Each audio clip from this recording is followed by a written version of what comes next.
The one thing that is dragging down American competitive, maybe more than anything else, possibly even more than strangling regulation, is that the United States has the highest corporate tax rate, and that means when we start with a 40% tax rate, including state taxes, and the rest of the world's at 25% on average, that 15% gap, that's like a Head Start program for every country we compete with. And that means jobs leave the United States and they go to other countries. They go to Ireland, they go to China, they go to Canada, they go to Britain.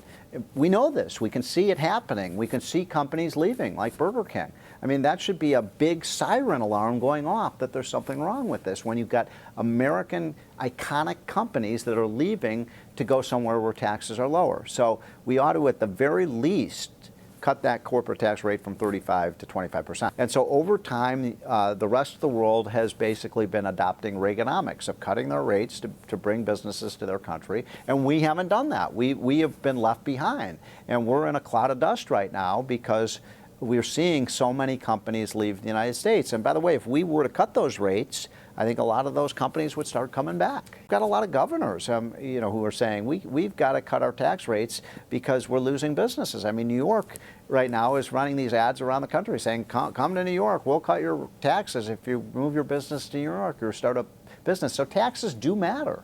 There's no doubt about it. We know taxes matter. How do we make America more competitive? By lowering our tax rates. And I want to emphasize this point because it's so important.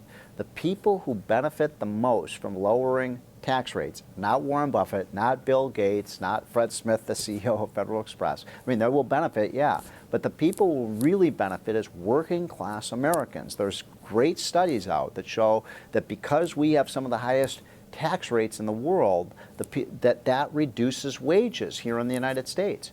If we want to raise the wage rates in the United States, which is one of my top priorities, one of the best ways of doing that is lowering tax rates.